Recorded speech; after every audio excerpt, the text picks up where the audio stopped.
ചിന്ത കിട്ടിക്കഴിഞ്ഞാല്, ആ ചിന്ത സ്വീകരിക്കപ്പെട്ടാല്, ആ ചിന്ത വെച്ചുകൊണ്ട് ആഗ്രഹങ്ങൾ ഉണരും, ആഗ്രഹം വെച്ചുകൊണ്ട് അന്വേഷണം തുടങ്ങും, പ്രവർത്തനങ്ങളിലേക്ക് വരും, അതിന്റെ പിന്നാലെ പോകും. എപ്പോഴൊക്കെ സാത്താൻ നമ്മളെ വഴിതെറ്റിക്കാൻ പ്രലോഭനം ഇട്ട് തരുന്നുവോ അപ്പോഴൊക്കെ ദൈവത്തിന്റെ ചിന്ത മാറ്റി വെച്ചിട്ട് മാനുഷികമെന്ന് തോന്നുന്ന ചിന്തയിലൂടെ സാത്താന്റെ പകരം കൊണ്ടുവരാനുള്ള പരിശ്രമം നടത്തുന്നത്. അപ്പൊ ചിന്തയിലൂടെ ദൈവം ഇടപെടുന്നു, സാത്താൻ ഇടപെടുന്നു. ദൈവം നമുക്ക് നിരന്തരം എന്നോട് തരുന്നതായ ചിന്തകൾക്ക് പരിശുദ്ധാത്മാവിന്റെ പ്രചോദനങ്ങൾ എന്നും, സാത്താൻ നമുക്ക് ഇട്ടുതരാൻ നോക്കുന്ന ചിന്തകൾക്ക് സാത്താന്റെ പ്രലോഭനങ്ങൾ എന്നും പറയുന്നു.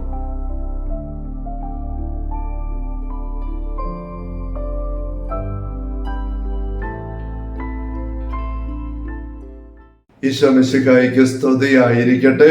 ഈശോയുടെ പ്രിയപ്പെട്ട സഹോദരരെ, നിങ്ങൾ ഇപ്രകാരം പ്രാർത്ഥിക്കുമെന്നുള്ള ഈശോയുടെ നിഷ്കർഷയെ ഒരു പൊതുശീർഷകമാക്കിക്കൊണ്ട് കർത്തൃ പ്രാർത്ഥന എടുക്കുന്നതായ തിരുവചന വിചിന്തന പരമ്പരയുടെ 45-ാമത്തെ സെഷനിലേക്ക് ഈശോയുടെ നാമത്തിൽ ഹൃദ്യമായ സ്വാഗതം.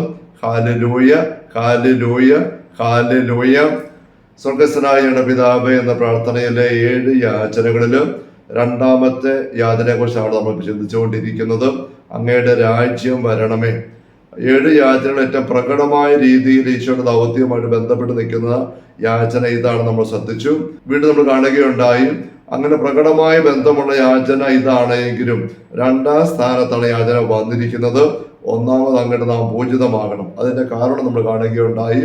ദൈവത്തിന്റെ നാമത്തിന് ഒരു വ്യക്തിയുടെ ഉള്ളത്തിൽ എന്തുമാത്രം ബഹുമാന്യത, ദൈവത്തോടുള്ള സ്നേഹം ഒരു വ്യക്തിയോട് എന്തുമാത്രം നിറഞ്ഞു വരുന്നു. അതനുസരിച്ച് മാത്രമേ ദൈവത്തെ അനുസരിക്കാനായിട്ട് സാധിക്കുകയുള്ളൂ. അനുസരിക്കുക എന്നുള്ള പ്രക്രിയയിലൂടെയാണ് ദൈവ രാജ്യത്തിന്റെ അനുഭവത്തിന് കടന്നു വരിക. നമുക്ക് അതേക്കുറിച്ച് കുറച്ച് ചിന്തിക്കാം. രാജ്യം, ദൈവരാജ്യം എന്നുള്ളത് ലത്തീനില് റെയിനും ദെയി, റെയിൻ ഓഫ് ഗോഡ്. കൃത്യത്തിന്റെ അർത്ഥം പറയുമ്പോൾ ദൈവത്തിന്റെ ഭരണം എന്നുള്ളതാണ് ദൈവത്തിന്റെ രാജ്യം എന്നതിനേക്കാൾ. രാജ്യം എന്നുള്ള വാക്ക് കേൾക്കുമ്പോൾ തന്നെ ഒരു സ്ഥലവുമായി ബന്ധപ്പെട്ട് ടെറിട്ടോറിയൽ ആയുള്ള ഒരു ആശയമാണ് പെട്ടെന്ന് മനസ്സിൽ കയറി വരിക.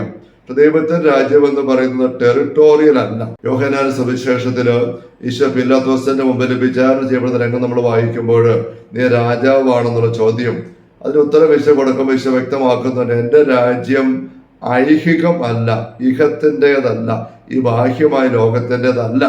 അങ്ങനെ ആയിരുന്നെങ്കിൽ എന്റെ ശിഷ്യന്മാര് ഞാൻ അറസ്റ്റ് ചെയ്യപ്പെടാതിരിക്കാൻ വേണ്ടി പൊരുതമായിരുന്നു.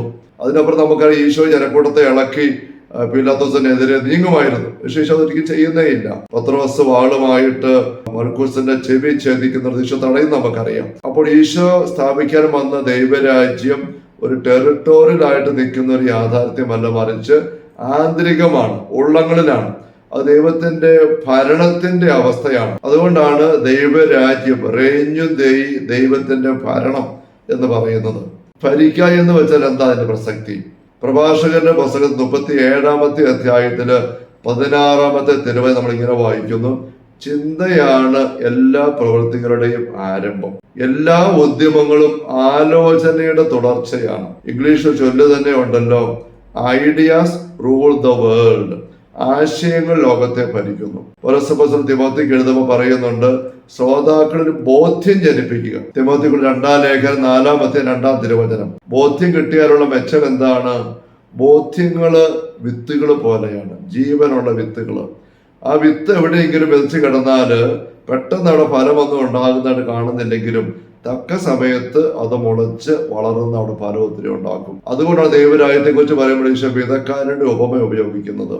വിതക്കാരൻ വിതയ്ക്കാൻ പുറപ്പെട്ടു. വചനമാണ് വിതയ്ക്കുന്ന വിത്ത്. വചനത്തിന്റെ വിത്ത് നല്ല ഹൃദയങ്ങളിൽ സ്വീകരിക്കപ്പെടുന്നത് വചന ബോധ്യങ്ങൾ കിട്ടുന്നതിനെ കുറിച്ചാണ്. വചന ബോധ്യം കിട്ടുന്ന വ്യക്തി അതനുസരിച്ച് പ്രവർത്തിക്കാനായിട്ട് തുടങ്ങും. പാരീസ് സർവകലാശാലയിലെ പ്രൊഫസറായിട്ട് ജോലി ചെയ്തിരുന്ന ഫ്രാൻസിസ് സേവ്യർ ഇഗ്നേഷ്യസ് ലയോള ഈ യുവാവിനെ കാണുമ്പോഴെല്ലാം ഒരു വചന വിത്ത് ഇട്ടുകൊടുത്തു. ലോകം മുഴുവൻ നീ നേടിയാലും നിന്റെ ആത്മാവ് നഷ്ടമായാൽ എന്ത് പ്രയോജനം? ഈ വചനത്തിന്റെ വിത്ത് ഇങ്ങനെ ഇട്ടുകൊടുത്ത് അത് ഫ്രാൻസിസ് സേവ്യറുടെ ഹൃദയം മണ്ണിൽ വീണ് അവിടെ കിടന്ന് പൊട്ടിമുളച്ചു. ആ ഒരു ബോധ്യം കിട്ടിയപ്പോൾ ഫ്രാൻസിസ് സേവ്യർ പാരീസ് സർവകലാശാലയിലെ ജോലി ഉപേക്ഷിച്ച് ഇഗ്നേഷ്യസ് ലയോളയുടെ കൂടെ ദൈവരാജ്യ പ്രഘോഷത്തിനായിട്ട് മിഷണറി ആയിട്ട് ജീവിക്കാനായിട്ട് ഇറങ്ങിത്തിരിക്കുകയാണ്. ബോധ്യം കിട്ടുമ്പോൾ അത് പ്രവർത്തനങ്ങളിലേക്ക് വരും. അതുകൊണ്ടാണ് ചിന്തയാണ് എല്ലാ പ്രവൃത്തിയുടെയും ആരംഭം. എല്ലാ ഉദ്യമവും ആലോചനയുടെ തുടർച്ചയാണ്. പർദീസയിലെ സർപ്പം വന്ന് ഹവ്വയോട് സംസാരിക്കുമ്പം ഒരു ചിന്ത ഇട്ട് കൊടുക്കുകയാണ്. എന്താണ് ചിന്ത? ഈ വൃക്ഷത്തിന്റെ പഴം പറിച്ചു തിന്നാല് നിങ്ങൾ മരിക്കുമെന്ന് ദൈവം പറഞ്ഞത് നുണയാണ്. ഈ പഴം തിന്നാല് നിങ്ങൾ കണ്ണു തുറന്ന് ദൈവത്തെ പോലെ ആകും, മരിക്കുകയില്ല. അപ്പൊ സർപ്പം കൊടുത്ത ചിന്ത ഹവ്വ സ്വീകരിച്ചു കഴിഞ്ഞപ്പോൾ, ഉള്ളിലേക്ക് എടുത്തു കഴിഞ്ഞപ്പോൾ, ആ ചിന്തയിൽ നിന്ന് അവൾക്ക് ആഗ്രഹങ്ങൾ ഉണ്ടാകുന്നു. അവളെ പഴത്തെ നോക്കി വീണ്ടും നോക്കി, ഈ ചിന്ത വെച്ചുകൊണ്ട് നോക്കി. അപ്പോൾ ആ പഴം അഭികാമ്യമാണ് നമുക്ക് തോന്നി. അവളടുത്തേക്ക് ചെന്നു, കൈ നീട്ടി പറിച്ചു തിന്നു. ഉണ്ടോ? പ്രവൃത്തി, ഉദ്യമങ്ങള് ഈ ആലോചനയുടെ ബാക്കിയാണ്.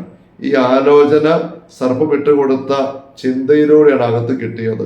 അപ്പൊ ചിന്ത കിട്ടിക്കഴിഞ്ഞാല്, ആ ചിന്ത സ്വീകരിക്കപ്പെട്ടാല്, ആ ചിന്ത വെച്ചുകൊണ്ട് ആഗ്രഹങ്ങൾ ഉണരും. ആഗ്രഹം വെച്ചുകൊണ്ട് അന്വേഷണം തുടങ്ങും, പ്രവർത്തനങ്ങളിലേക്ക് വരും, അതിന്റെ പിന്നാലെ പോകും. അവിടെ സർപ്പം ഇങ്ങനെ ഹവ്വയെ തെറ്റായ ചിന്തയിട്ട് കൊടുത്തു, വഴി തെറ്റിച്ചു എന്ന് പറയുമ്പോൾ നമ്മൾ ശ്രദ്ധിക്കേണ്ട കാര്യമുണ്ട്. അതിനു മുമ്പ് ദൈവം തന്നെ ആദത്തിന്റെ ഹവ്വയുടെ ഉള്ളിലേക്ക് വേറെ ചിന്ത കൊടുത്തിരുന്നു. ഉൽപ്പത്തി പുസ്തകത്തിൽ 2-ാമത്തെ അധ്യായത്തിൽ 14-15 എന്നൊക്കെ വാക്യങ്ങളില്, ഈ വൃക്ഷത്തിന്റെ പഴം തിന്നരുത്, ആ തിന്ന ദിവസം നീ മരിക്കും. അപ്പോൾ ദൈവവും ചിന്തയിലൂടെയാണ് മനുഷ്യ മക്കളെ സ്വാധീനിക്കുന്നത്. ആ ചിന്ത, ദൈവം കൊടുത്ത ചിന്ത അനുസരിച്ചുകൊണ്ട് അവർ ജീവിച്ചു. അപ്പൊ ദൈവം കൊടുത്ത ചിന്ത അനുസരിച്ചുകൊണ്ടാണ് സർപ്പം വരുന്നവരെയും ഹവ്വയും ജീവിച്ചത്. വേറെ വാക്കുകൾ പറഞ്ഞാൽ, ദൈവത്താൽ ഭരിക്കപ്പെടുന്ന അവസ്ഥയിലായിരുന്നു അവര്. ദൈവത്തിന്റെ ചിന്ത അനുസരിച്ചുകൊണ്ട് ജീവിച്ച നാളുകളില്ല. സർപ്പം ഇട്ടുകൊടുത്ത ചിന്ത ഹവ്വ പിന്നെ ആദവും അനുസരിക്കാൻ തുടങ്ങിയപ്പോൾ സർപ്പത്താൽ ഭരിക്കപ്പെടുന്ന അവസ്ഥ വന്നു. അപ്പൊ ചിന്ത എടുക്കുക, ചിന്തയാൽ നയിക്കപ്പെടുക, ചിന്ത വെച്ച് പ്രവർത്തിക്കുക എന്ന് പറഞ്ഞാൽ, ആ ചിന്ത ആര് തന്നുവോ ആ വ്യക്തിയാൽ ഭരിക്കപ്പെടുന്ന, നയിക്കപ്പെടുന്ന അവസ്ഥ എന്നാണ്. ദൈവത്തിന്റെ ചിന്ത അനുസരിച്ചുകൊണ്ട് ഒരു വ്യക്തി ജീവിക്കുമ്പോൾ ദൈവത്താൽ നയിക്കപ്പെടുന്നു, ദൈവത്താൽ ഭരിക്കപ്പെടുന്നു. അതാണ് ദൈവരാജ്യ അനുഭവം. സർപ്പം ഇട്ടുകൊടുത്ത ചിന്ത ഒരു വ്യക്തി എടുക്കുന്നു, അത് അനുവർത്തിക്കുന്നു, അനുസരിക്കുന്നു എന്ന് വരുമ്പോൾ സർപ്പത്താൽ ഭരിക്കപ്പെടുന്ന അവസ്ഥ, നരകത്തിന്റെ രാജ്യം, നരകരാജ്യം, സാത്താന്റെ രാജ്യത്തിലേക്ക് ഒരു വ്യക്തി പോകുന്ന അർത്ഥം. അപ്പൊ ദൈവരാജ്യം, നരകരാജ്യം. അപ്പൊ ദൈവരാജ്യത്തിന്റെയും നരകരാജ്യത്തിന്റെയും അടിസ്ഥാനമായിട്ട് നടക്കുന്ന പ്രക്രിയ ചിന്തയാൽ നയിക്കപ്പെടുക, ചിന്തയാൽ ഭരിക്കപ്പെടുക എന്നുള്ളതാണ്. മത്തായിയുടെ സുവിശേഷം 10-ാമത്തെ അധ്യായത്തില് പുളിമാവിന്റെ ഉപമ ഈശോ പഠിപ്പിക്കുന്നത് നമുക്കറിയാമല്ലോ. സ്വർഗരാജ്യം ഒരു സ്ത്രീ 2 ഇടങ്ങഴി മാവിൽ ചേർത്ത് വെച്ച പുളിമാവിന് സദൃശമാണ് എന്ന് ഈശോ പറയുന്നു. സാവധാനം ആ അല്പം പുളിമാവ് ആ മാവിന്റെ പിണ്ഡം മുഴുവനും പുളിപ്പിക്കുന്നു. അതുപോലെ ദൈവരാജ്യത്തിന്റെ പുളിമാവ് ഒരു വ്യക്തി തന്നെ ഉള്ളിലേക്ക് എടുക്കുമ്പോൾ ആ വ്യക്തിയുടെ ഉള്ളത്തിലെ മറ്റു ചിന്തകളെ സാവധാനം സ്വാധീനിച്ച് അതിന് മാറ്റം വരുത്തി ഈ ചിന്ത അനുസരിച്ച് പ്രവർത്തിക്കുന്ന ആളാക്കി മാറ്റുന്നു. അങ്ങനെയാണ് ദൈവരാജ്യത്തിന്റെ അനുഭവത്തിലേക്ക് ഒരു വ്യക്തി പടിപടിയായിട്ട് കടന്നു വരിക. ഇങ്ങനെ ഈശോ പഠിപ്പിക്കുമ്പോൾ മറുവശത്ത് ഈശോ നരകരാജ്യത്തിന്റെ സ്വാധീനത്തെയും ഇതേ രീതിയിൽ പുളിമാവ് എന്ന ഉദാഹരണം വെച്ചുകൊണ്ട് പഠിപ്പിക്കുന്നുണ്ട്. മത്തായിയുടെ സുവിശേഷം 16-ാമത്തെ അധ്യായത്തിൽ 5 മുതൽ വാക്യങ്ങളില് ഈശോ അപ്പസ്തലന്മാരെ കൂട്ടി വള്ളത്തിൽ കയറി യാത്ര പോകുമ്പോൾ ഒരു കമന്റ് പറഞ്ഞു, സദൂക്കാരുടെയും ഫരിസേരുടെയും പുളിമാവിനെ സൂക്ഷിച്ചു കൊടുവിൻ. ഇത് കേട്ട് അപ്പസ്തലന്മാർക്ക് പെട്ടെന്ന് മനസ്സിലായില്ല. അവർ അങ്ങോട്ടും ഇങ്ങോട്ടും നോക്കിയിട്ട് സംസാരിക്കുകയാണ്.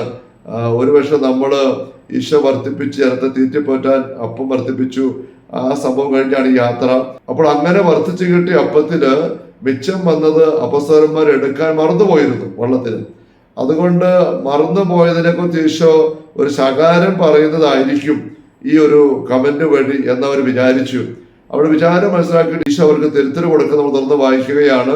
അപ്പോൾ അവർക്ക് ബോധ്യം കിട്ടുന്നു. മത്തായി സുവിശേഷം രേഖപ്പെടുത്തുകയാണ്, അപ്പത്തിന്റെ പുളിമാവിനെ കുറിച്ചല്ല, സദൂക്കാരുടെയും പ്രീശരുടെയും പ്രബോധനമാകുന്ന അല്ല ദുരുപദേശങ്ങളാകുന്ന പുളിമാവിനെ കുറിച്ചാണ് അവൻ തങ്ങോട് പറഞ്ഞത് എന്ന് അവർക്ക് മനസ്സിലായി. അപ്പോൾ ദൈവരാജ്യത്തിന്റെ ആശയങ്ങൾ പുളിമാവായിട്ട് അവരുടെ ഉള്ളങ്ങളിലേക്ക് സ്വീകരിക്കപ്പെട്ട് അവരുടെ ജീവിതത്തിൽ വലിയ മാറ്റം ദൈവരാജ്യത്തിലേക്ക് അവരെ കൊണ്ടുവരുത്തിക്കുണ്ടാകണം എന്ന് ഒരു വശത്ത് ഈശോ പറയുമ്പോൾ, നരകരാജ്യത്തിന്റെ പുളിമാവ്, സാത്താന്റെ പുളിമാവ്, സദൂക്കാരുടെയും ഫരിസയരുടെയും വിമർശന, പഴിക്കല്, കുറ്റം കണ്ടുപിടിക്കൽ, രീതിയിലുള്ള ചിന്തകള്, വാക്കുകള്, ചോദ്യങ്ങള് അവയിലൂടെ അപ്പോസ്തലന്മാരിലേക്ക് കടന്നു വന്നിട്ട് അപ്പോസ്തലന്മാരുടെ കലഹങ്ങൾ ഉണ്ടാക്കാൻ ഇടവരുമ്പോൾ അത് നരകരായത്തിന്റെ പൊടിമാവായിട്ട്, ദുഷിച്ച പൊടിമാവായിട്ട് പ്രവർത്തിക്കുന്നു. അപ്പൊ ദൈവത്തിന്റെ പ്രവർത്തനവും സാത്താന്റെ പ്രവർത്തനവും നമ്മിലേക്ക് എത്തുന്നത് ഏതാണ്ട് ഒരേ രീതിയിലാണ്, ഒരേ പ്രവൃത്തിയിലൂടെയാണ്. ദൈവവച സിസ്റ്റമാണ് നമ്മുടെ ബുദ്ധി, ബോധം, ഓർമ്മ, ഭാവന, അതിന് ഫലമായ ബോധ്യങ്ങള്, അത് വെച്ചുള്ള പ്രവർത്തനങ്ങൾ, അങ്ങനെയുള്ള ജീവിതത്തിന്റെ ചിട്ടപ്പെടുത്തൽ, വളർച്ച. അപ്പൊ അതിന്റെ അടിസ്ഥാന ശൈലി, ആശയങ്ങൾ സ്വീകരിച്ചുകൊണ്ട്, ചിന്തകളെ സ്വീകരിച്ചുകൊണ്ട് അതിനനുസരിച്ച് ജീവിതത്തെ ക്രമീകരിക്കുക എന്നുള്ളതാണ്. അപ്പൊ ദൈവരാജ്യം എന്ന് പറഞ്ഞാൽ ദൈവത്തിന്റെ വചസ്സുകൾ സ്വീകരിച്ച് അതിനനുസരിച്ച് ജീവിതം കൊണ്ടുപോകുമ്പോൾ ഉണ്ടാകുന്ന അനുഭവമാണ്. അതുകൊണ്ടാണ് പിന്നീട് ഈശ്വര പരസ്യവിധ ആരംഭത്തില് സാത്താൻ ഈശ്വര പക്കൽ പ്രലോഭനമായിട്ട് എത്തുമ്പോഴും വായിക്കുകയാണ്, സാത്താൻ ചിന്തയിട്ട് കൊടുക്കുകയാണ്. 3 കാര്യങ്ങൾ ആവശ്യപ്പെടുമ്പം ഈ കല്ലുകളോട് അപ്പമാകാൻ പറ.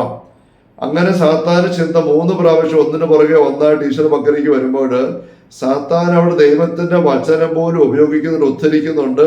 ദൈവത്തിന്റെ വചനം ഉദ്ധരിച്ചുകൊണ്ട് പോലും സാത്താൻ ഈശോയെ താൻ ഉദ്ദേശിക്കുന്ന വഴിക്ക് തെറ്റിച്ചു കൊണ്ടുപോകാൻ, ഭരിച്ചു കൊണ്ടുപോകാനാണ് നോക്കുന്നത്.